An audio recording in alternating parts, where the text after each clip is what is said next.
Welcome back to Year 2 Reads Monsters.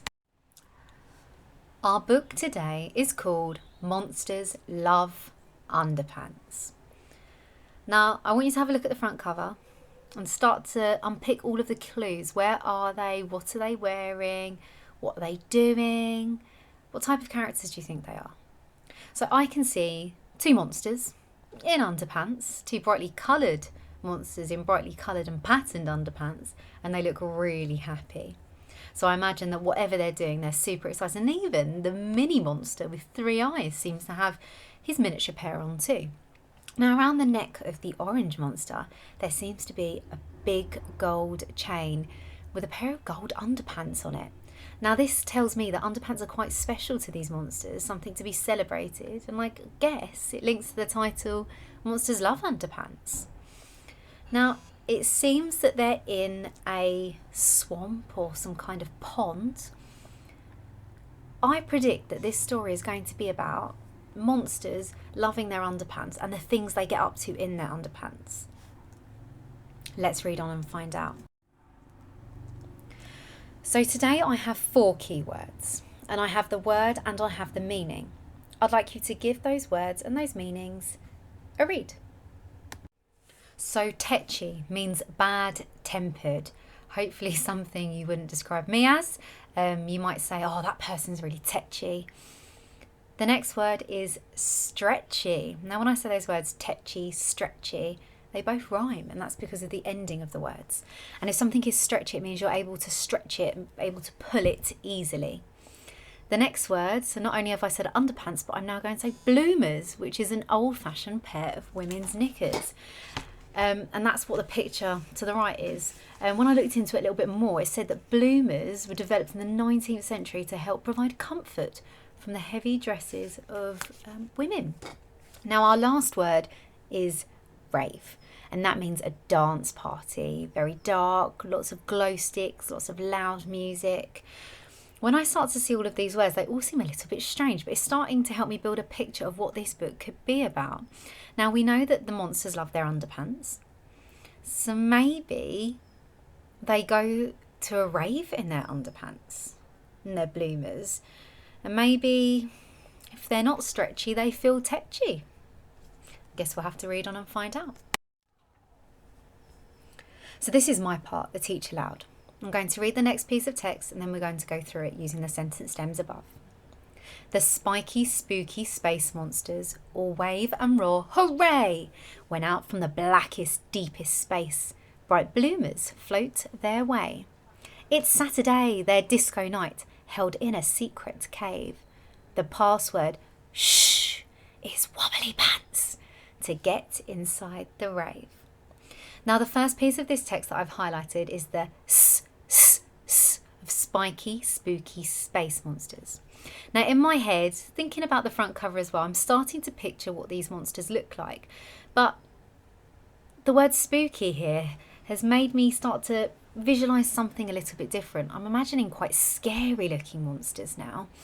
Now, each of these words begins with the letter S, and this is alliteration when we have the same letter repeat at the start of the word repeated. Now, the next line, even though I'm visualising these scary monsters, say they all wave and roar, hooray! Now, this part makes me think that they're really excited about whatever's going to happen next. We normally shout hooray for something like a birthday or a celebration, and they're all waving and they're roaring. Now, maybe they're waving at something, because that seems something that you'd normally do. Went out from the blackest, deepest space. Now, in my head, I'm visualising the complete blackness of the night sky. I'm thinking of space as well, actually. And I'm thinking of you can't see anything. But then as we read to the next line, bright bloomers, so bright, vibrant pairs of underpants beginning to float towards them. And this seems to be what they're waving and roaring at. Now, it says that this is their disco night. And it says that to get into this rave, this disco, that they need a password. Now, I like the way that the author has used brackets here and shh, because that tells you it's quite secret what happens. Not everybody's going to be able to get in if it's held in a secret cave and if there's a password as well. Now, this is your page. This is your part to read. I've underlined 2 words that we looked at earlier, and I've also highlighted a piece of punctuation in red. I'd like you to read this part through.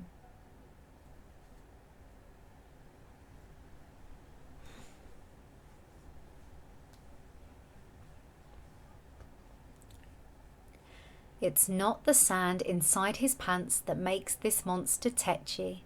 His underpants are way too small. I wish they were more stretchy. So stretchy and tetchy and stretchy, as we mentioned previously, were words that rhymed.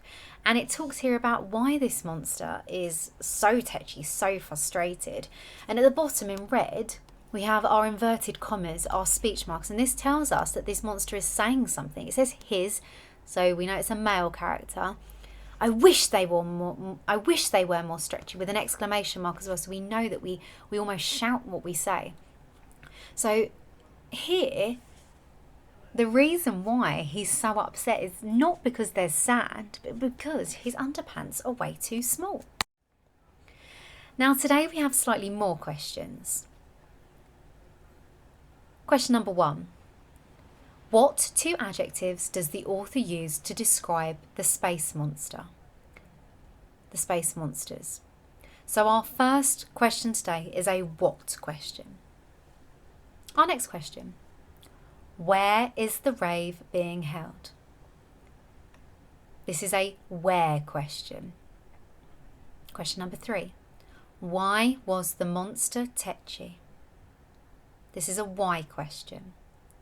What is the secret password to the disco night?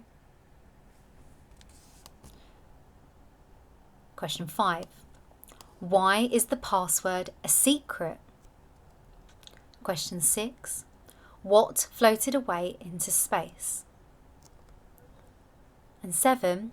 What was inside the monster's pants? Now in a second we're going to go through those key question stems. Some of these questions you'll be able to answer directly from the text, but some questions you may need to use your background knowledge, such as why is the password a secret? Why do you think the password would need to be a secret? So our key question words for today. If I'm answering a what question, I'm looking for an object or a thing. If I'm looking for a why question, I'm looking for a reason. And finally today, if I'm answering a where question, I'm looking for a place. See how you get on. Read through the text again, answer the questions and take your time. Let us know how you get on.